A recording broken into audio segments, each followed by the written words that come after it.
I'm here with Marco Williams, documentarian of the film Banished. Phenomenal film. In 1864, in Washington County, Indiana, white residents made a very simple proposal to the black community: leave or die.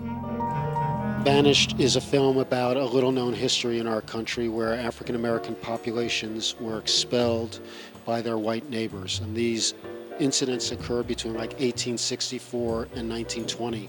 And what's sort of very disturbing about these particular incidents is that many of these communities remain virtually all white to this day. So what I wanted to do with this film was not simply tell the history. I wanted to look at the impact of the legacy of that history. What are these towns like today? What happened to the African Americans? What happened to their land? And how might we as a nation or those respective communities think about redressing their past? Your previous documentary, Two Towns of Jasper, explored similar issues. What are the similarities, or do you see similarities between these two films? Well, certainly both films. Two Towns of Jasper, about the dragging murder of James Byrd Jr., who was dragged behind a pickup truck in Jasper, Texas in 1998. 3 white men committed that crime. So both of them pivot around acts of racism, racial violence. Two Towns of Jasper, however, I worked with another filmmaker who was white, and he filmed only the white residents. I filmed only the black residents. So in that film, we were trying to look at and hear how both communities felt about a racially motivated murder and racial violence and racism in this country. Banished is a little different because it's just me. I navigate both black and white communities. But in many ways, it's still about how black and white see a situation, how black and white think about what to do with a situation. And in a lot of ways, I mean, it's very explicit in the film, this whole notion of reparations. All the whites are very much against the idea of reparations. All the whites of the towns where these acts occurred.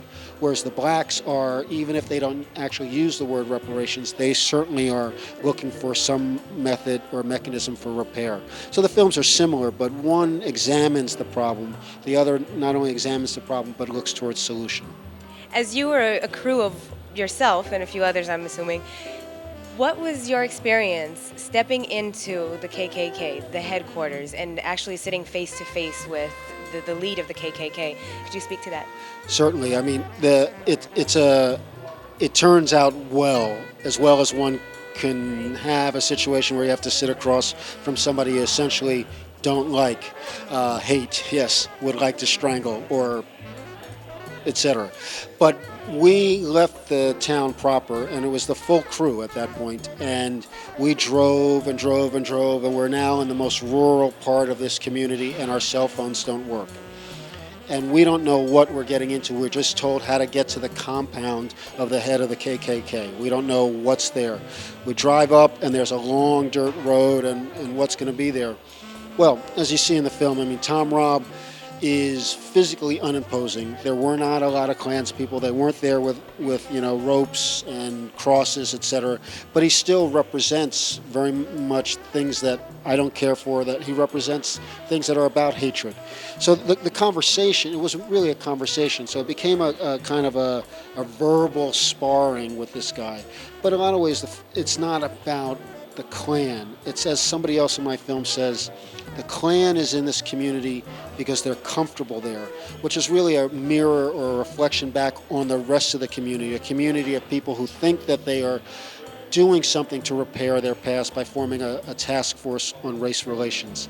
So it was important to have a conversation with the Klan. It was important to let the Klansman speak about his views of the town and not to allow it to be about my view of him, even though I certainly push him a little bit when he likes to call a cross burning a cross lighting.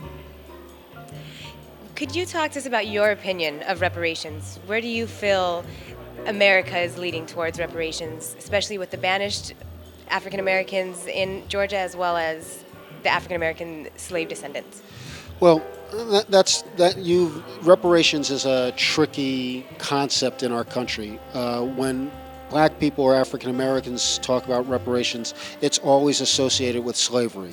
And it has become rather divisive. It's so polarizing between black and white, if you will, and I'm just using that representatively, that it's a big chasm to bridge. And so in no small measure, I wanted to consider the notion of reparations by looking at something very, very concrete. These stories that I tell in Banished have nothing to do with slavery other than the legacy of slavery. They have to do with things that are very specific. Black people lived in communities. They were expelled from those communities. They lost property, land, livestock, possessions, and what became of it. And in more instances than not, it's evident that their land was stolen. Somebody acquired it or took it and now benefited from it. So, was there one place in your research where a county where the greatest number of blacks were expelled? Yeah, that clearly is Forsyth County, Georgia. There were 1,098 blacks living there in 1912. Within a matter of months, it had dropped to 30. So it's a very concrete way of looking at and thinking about the question of reparations. But here's the thing about reparations. Reparations, by and large, has come to signify a check. Money could be part of reparations, but reparations really has to do with repair. So in a lot of ways, reparations could be a scholarship. It could be paying somebody back some restitution or compensation for something lost. It could be a monument. It could even be an apology. So what I really wanted to get at, and this is what I really believe, is that we need to look at and think about what reparations means. Because if we want to be a healthy community, if we want to be a healthy country, there is the need for some form of reconciliation. At the end of the day, I have no doubt that if every one of these African American descendants who lost land could be in some way compensated for their loss, they would feel so much better. They would feel acknowledged. They would feel validated. They would feel like they truly existed. Thank you so much for joining us, Mr. Marco Williams. And I encourage all the viewers to see Banished, which will be coming to Philly soon.